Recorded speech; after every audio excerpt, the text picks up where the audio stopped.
హరీష్ రావుకు మేలు చేసిన ప్రగతి నివేదన కేటీఆర్ లో విషయం లేదని తేలిపోయిందా? హరీష్ రావు కేసీఆర్ తో సమానంగా రాజకీయాలు నేర్చిన నేత. తనను పక్కన పెట్టేస్తే సహించడానికి సిద్ధంగా ఉండకపోవచ్చు. తెలంగాణ రాష్ట్ర సమితిలో హరీష్ రావు అంటే ఒకప్పుడు నెంబర్ 2. కేసీఆర్ తర్వాత అంత పవర్ఫుల్. కేసీఆర్ తో కాని పనులు కూడా హరీష్ తో అయ్యేవి. గతంలో ఉప ఎన్నిక వచ్చినా బహిరంగ సభలు నిర్వహించాలన్నా ముందుగా హరీష్ రావునే పిలిచేవారు కేసీఆర్. మొత్తం బాధ్యతలు ఆయనకే అప్పగించేవారు. కానీ కుమారుడికి పట్టం కట్టాలనుకుంటున్న కేసీఆర్ మెల్లగా హరీష్ రావు ప్రాధాన్యం తగ్గిస్తూ వస్తున్నారు.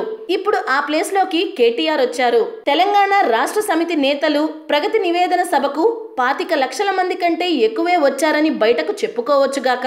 సభ సూపర్ సక్సెస్ అయిందని మంత్రి కేటీఆర్ కు ప్రశంసల వర్షం కురిపించి సన్మానం చేయవచ్చుగాక. కానీ అసలు విషయం మాత్రం ఎలాగైనా జనం వస్తారని, అంతా కేటీఆర్ గొప్పతనమేనని చెప్పుకునేందుకు కేసీఆర్ స్కెచ్ వేశారు. కానీ తీరా చూస్తే చీటీ చినిగిపోయింది. లక్షల్లో జనం వచ్చారని చెప్పుకోవడానికి 2 రోజుల ముందుగానే దూర ప్రాంతం నుంచి వాహనాలు బయలుదేరాయని విస్తృతంగా ప్రచారం చేసుకున్నారు. నిజానికి వాహనాల్లో డ్రైవర్ తప్ప ఇంకెవరూ లేరు. ప్రారంభించేటప్పుడు ఎక్కిన వారు కూడా కాసేపటికే మాయమయ్యారు. ట్రాక్టర్లన్నీ భారీగా వాహనాలు వచ్చాయని చెప్పుకోవడానికి ఉపయోగపడ్డాయి. ఈ సభ ఆలోచనలో కానీ, ఏర్పాట్లలో కానీ, జన సమీకరణలో కానీ హరీష్ ఎక్కడా కల్పించుకోలేదు.